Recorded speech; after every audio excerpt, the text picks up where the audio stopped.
Mr. Vice President, Mr. Speaker, members of the Senate, of the House of Representatives,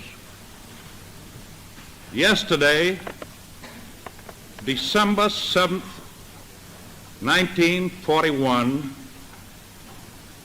a date which will live in infamy, the United States of America was suddenly and deliberately attacked by naval and air forces of the Empire of Japan. The United States was at peace with that nation, and at the solicitation of Japan, was still in conversation with its government and its emperor, looking toward the maintenance of peace in the Pacific. The attack yesterday on the Hawaiian Islands has caused severe damage to American naval and military forces. I regret to tell you that very many American lives have been lost. In addition, American ships have been reported torpedoed on the high seas between San Francisco and Honolulu. As Commander-in-Chief of the Army and Navy, I have directed that all measures be taken for our defense, but always will our whole nation remember the character of the onslaught against us.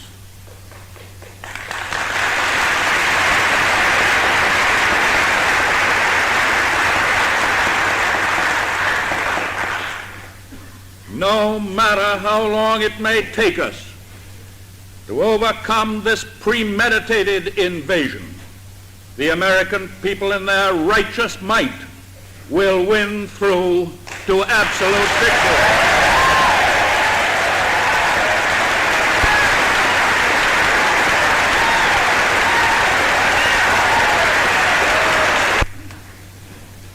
I believe that I interpret the will of the Congress and of the people when I assert that we will not only defend ourselves to the uttermost, but will make it very certain that this form of treachery shall never again endanger us.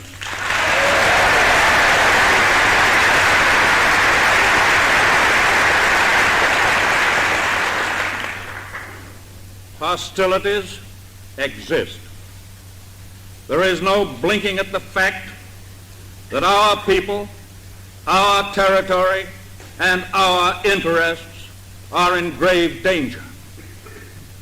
With confidence in our armed forces, with the unbounding determination of our people, we will gain the inevitable triumph. So help us God.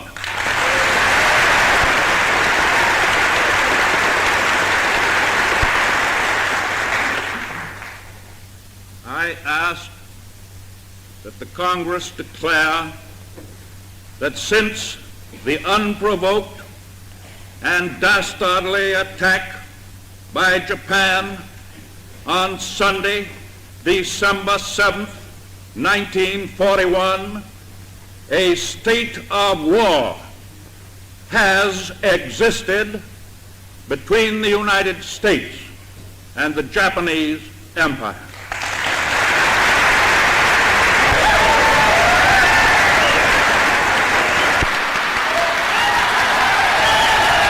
Let's go back to the summer of 1944 and the start of that fourth election campaign.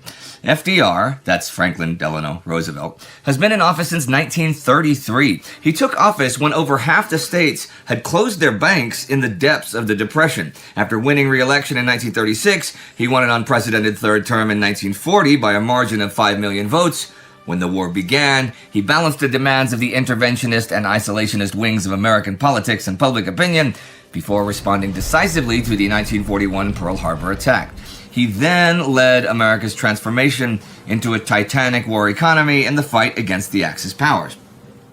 With the 1944 election on the horizon, though, Roosevelt faces a new set of challenges, bringing about the final victory against Germany and Japan and constructing a lasting peace in the shadow of the looming tensions between the West and the Soviet Union. But perhaps the greatest challenge of all for Roosevelt is his own health. By health, I'm not talking about the lower body paralysis he has suffered from since the 1920s. That wasn't really a factor in any of his campaigns, and the US public was well aware of it. You might be surprised to hear that. So maybe we can do a little bit of myth busting. People knew that Franklin Roosevelt suffered from a paralytic illness. He suffered that illness in the summer of 1921. At the time, and for long after, it was thought to be polio, but more recent medical opinion will claim Guillain-Barré syndrome. Roosevelt was already a well-known public figure at that time. He had been the Democratic vice presidential candidate in the 1920 election. After getting sick, he withdrew from public life for treatment and rehabilitation, and during that time, there was open discussions as to his health. In September 1921, the New York Times correctly reported that Roosevelt had lost the use of his legs, although they said it would only be temporary. Over the next 2 decades, he does often talk about his experience. He gives many newspaper interviews from the spa at Warm Springs, Georgia. He also campaigns for money for research for the fight against infantile paralysis and receives disabled children at the White House once elected president. And why isn't it a bigger deal, considering the general attitude towards disabled people in the 1930s? Well, what people don't necessarily know is just how disabled Roosevelt really is. Many people have no idea that he never regained any function below the waist. And he, his wife Eleanor, and their staff worked hard to create that image. Of course, they don't present him as being completely recovered from paralysis. That would be impossible. Instead, they build a picture of a man who fought hard to recover some of the function in his legs. This, they hope, will reassure the public that he is physically strong enough to endure the rigors of political life. In 1927, he gives an interview in which he claims that the curative effect of the waters at Warm Springs has allowed him to abandon one of his leg braces and to give up crutches for a simple walking stick. He also presents himself as living an active lifestyle, enjoying swimming, riding horses, and driving a car. But the reality is quite different. Sure, Roosevelt can swim using his upper body. He can ride a horse for a short time, too. And his car is modified with special hand controls. But the truth is that he is unable to walk unassisted, and in private, he uses a wheelchair. So, how do they maintain this fiction with the eyes of the world upon him as president? Well, he never uses the wheelchair in public, and instead, despite his claims to the contrary, he relies on heavy steel braces that lock at the knee and are covered by specially tailored pants. His administration also makes a deal with the press. No photos or films of him in his wheelchair or being helped into or out of his car. For the most part, the press obliges, but not entirely. His disability does not play a role in the 1944 elections. It's actually the decline in his overall health that might be the issue. This is particularly apparent after his return from the Tehran conference in December 1943. After the 27,000-kilometer round trip, he develops a violent cough, begins losing weight, and suffers from extreme fatigue. In March 1944, a cardiologist diagnoses the 62-year-old president with reduced lung capacity, high blood pressure, acute bronchitis, and congestive heart failure. Although some of his symptoms improve afterwards, both that cardiologist and his personal physician agree that Roosevelt would not be able to complete another 4-year term of office. But that does not put him off. His administration reassures the American public that their president is in the best of health. On June 9th, his physician, Ross McIntyre, tells the New York Times that right now his health is as good as at any time in the last. That simple knowledge. If our brothers are oppressed, then we are oppressed. If they hunger, we hunger. If their freedom is taken away, our freedom is not secure. Grant us a common faith that man shall know bread and peace, that he shall know justice and righteousness, freedom and security, an equal opportunity and an equal chance to do his best, not only in our own lands, but throughout the world. And in that faith, let us march. March toward the clean world our hands can make. Amen.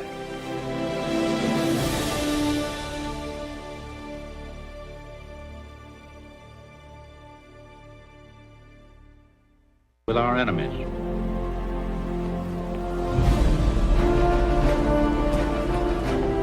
We are pouring into the worldwide conflict everything that we have. Our young men and the vast resources of our nation. Making airplanes, and guns, and ammunition.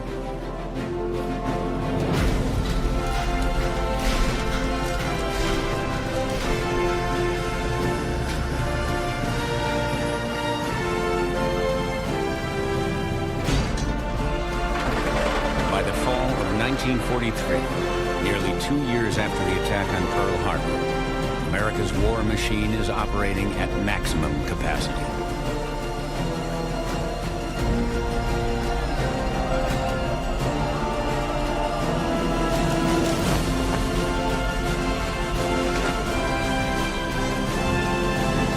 Running 24 hours a day, America's shipyards are turning out warships at an incredible pace. The American Pacific Fleet is now larger than the navies of all the warring powers. The American people have accomplished a miracle.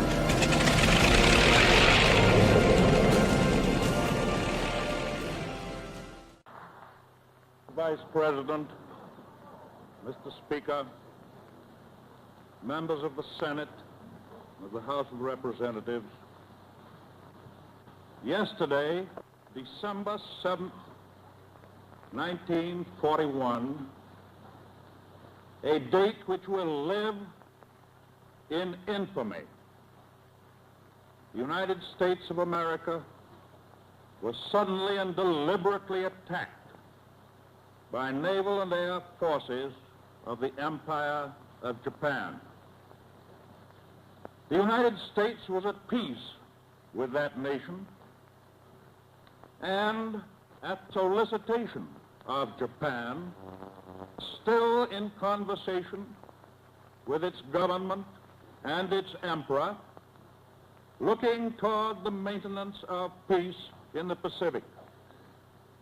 Indeed, 1 hour after Japanese air squadrons had commenced bombing in the American island of Oahu, the Japanese ambassador to the United States and his colleague delivered to our Secretary of State a formal reply to a recent American message. And while this reply stated that it seemed useless to continue the existing diplomatic negotiations, it contained no threat or hint of war or of armed attack. It will be recorded that the distance of Hawaii from Japan makes it obvious that the attack was deliberately planned many days or even weeks ago. During the intervening time, the Japanese government has deliberately sought to deceive the United States by false statements and expressions of hope for continued peace. The attack yesterday on the Hawaiian Islands has caused severe damage to American naval and military forces. I regret to tell you that very many American lives have been lost. In addition, American ships have been reported torpedoed on the high seas between San Francisco and Honolulu. Yesterday, the Japanese government also launched an attack against Malaya. Last night, Japanese forces attacked Hong Kong. Last night, Japanese forces attacked Guam. Last night, Japanese forces attacked the Philippine Islands. Last night, the Japanese attacked Wake Island. And this morning, the Japanese attacked Midway Island. Japan has therefore undertaken a surprise offensive extending throughout the Pacific area. The facts of yesterday and today speak for themselves. The people of the United States have already formed their opinions and well understand the implications to the very life and safety of our nation. As Commander-in-Chief of the Army and Navy, I have directed that all measures be taken for our defense, but always will our whole nation remember the character of the onslaught against us.